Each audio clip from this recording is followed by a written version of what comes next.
Governor Sanwo-Olu hails peaceful protests across Lagos, calls for normalcy. 87 legal practitioners rise to senior advocate of Nigeria rank. And foreign rescue operations ongoing in India after deadly landslides. And in sports, Super Falcons coach blames team's performance on poor preparation. And now the details. I am Mike James. Lagos State Governor Babajide Sanwo-Olu has hailed residents of the state for their peaceful disposition to the nationwide hunger and hardship protest. In a statement by Commissioner for Information and Strategy, Benga Motosho, the governor said it was also noticed that the slowdown of business in some parts of the state, perhaps because of the fear that hooligans and architects of anarchy might endanger the state harmony. Omotosho explained that by the conduct of Thursday's protest, Lagosians have chosen to embrace peace and shun the path of destruction while expressing their views and constitutional right to protest. He noted that the message of the protest, hunger in the land, has also been well noted, but it is important to reiterate that the federal government is taking steps to reverse the situation. He had this to say. Mr. Sanwo-Olu, the governor, has said that he has had them loud and clear. Now it's time to go home. Now it's time to rest the protest. Now it's time to cut it off and move on to action. See what the government will do about all of the things that they have said. At the state level, the commissioner noted that Governor Babajide Sanwo-Olu has promised that the popular Sunday market will return with its 25% discount on all major food items, while the medical outreach, which offered thousands of people treatment free of any charge, will also return. Omotosho also hailed the professional conduct of all security agencies, community leaders, religious leaders, resident associations, and others who ensured that peace was not compromised in the state. While enjoining Lagosians to go about their business without any fear, he added that the state government will continue to engage all stakeholders to ensure that Lagos State remains peaceful and a beacon of hope for all. In the same vein, Lagos State Head of Service Bode Aguru has assured civil servants of adequate security and protection amid the ongoing hardship protests. Aguru gave the assurance when he toured all the ministries within the secretariat and outside Ikeja to observe the attendance of staff who were at work despite the ongoing protests. While commending members of staff for their resilience, dedication to work and unwavering support of the state government, the HOS reiterated Governor Babajide Sanwo-Olu has assured all Lagosians of a peaceful and prosperous Lagos. He added that the state government has deployed security agents across the state to protect lives and property and prevent incidents that could stop residents from going about their normal daily activities. As the hardship protests enter day 2, the Corporate Accountability and Public Participation Africa, CAPA, has called on President Bola Tinubu to immediately address citizens in a State of the Nation broadcast to engage the people's legitimate grievances, calm nerves, and break the icy tension that has formed across parts of the country.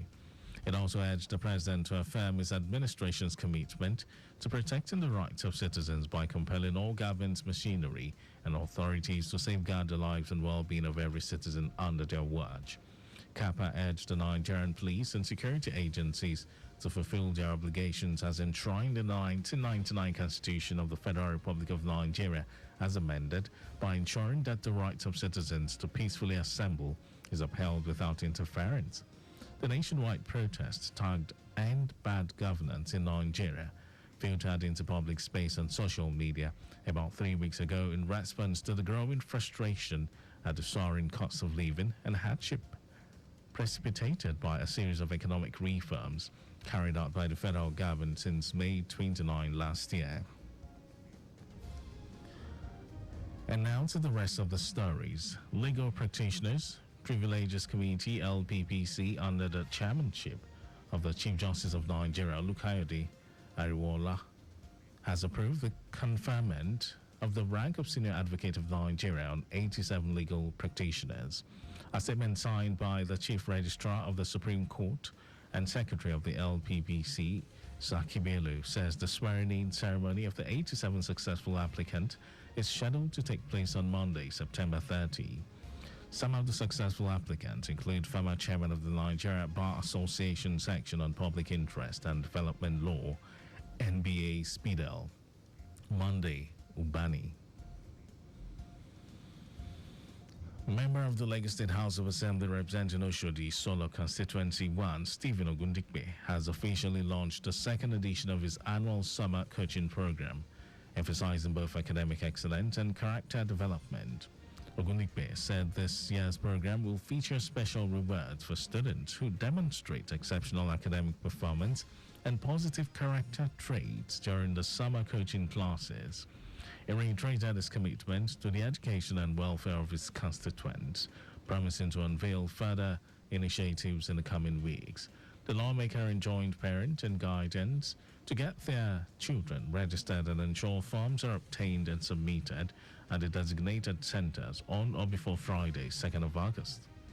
The 2024 program will be held at the following locations: Ikeja Junior Grammar School, Eutuntu Junior Grammar School, and Mafuluku Junior Grammar School. And in some foreign news, rescue operations are ongoing in India's southern Kerala state after heavy monsoon rains triggered deadly landslides that swept through homes and stranded hundreds of people. Officials said the death toll has surpassed 150, many of whom drowned, noting that the number of casualties is expected to rise after at least 2 landslides hit the state's northeastern Wayanad district and in the early hours of Tuesday. Rescue workers are now facing treacherous conditions due to heavy rains, lack of power, destroyed bridges and roads blocked by fallen trees as they try to reach survivors and determine the full scope of the disaster. Kerala's Minister for Forest and Wildlife, A.K. Sasindran, said the government is doing its best to rescue people and will leave no stone unturned.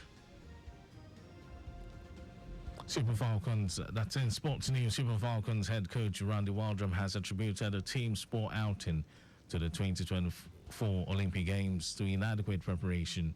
Waldrum's charges were eliminated from the women's football event following a 3-1 loss to Japan on Wednesday. According to him, the team missed the last window before the Olympics and also missed 10 days of good training before the Olympics. The 9-time African champions also lost to Brazil and world champions Spain. And that was our news at 12. But just before we go, slow down at road junctions, intersections and pedestrian crossings. You can follow us and like all our various social media platforms: X Traffic Radio 961, Facebook Lagos Traffic Radio 96.1 FM, Instagram Lagos Traffic Radio 961. Subscribe and watch our news and programs live on YouTube, Traffic Radio 961. You can also visit our website, www.trafficradio961.ng. Did you know that the Sanwo-Olu administration initiated 500 hectares rice farm technology intervention project? Well, you can get more details on the Legacy Government website. To end the news, here are the highlights of the major stories. Legacy Governor Babajide Sanwo-Olu has hailed residents of the state for their peaceful disposition to the nationwide hunger and hardship protest. The Legal Practitioners Privileges Committee LPPC, under the chairmanship of the Chief Justice of Nigeria, Olukayode Ariwola, has approved the conferment of the rank of Senior Advocate of Nigeria on 87 legal practitioners. We also told you that rescue operations are ongoing in India's southern Kerala state after heavy monsoon rains triggered deadly landslides that swept through homes and stranded hundreds of people. In sports, Super Falcons head coach Randy Waldrum has attributed the team's sport outing at the 2024 Olympic Games to inadequate preparation. And for contact with the newsroom, send a message to info@trafficradio961.ng. That ends the news broadcast. It was compiled by Adewale Olukboroku. Thank you for listening, Lagos. My name is Mike James. Beautiful Friday morning, quite sunny out there. Cloudy in most areas, but across Rola, all things looking very peaceful. It's now time for me to step aside for Micah Arocha to take you through lunchtime waka. Have a pleasant time out. Bye for now.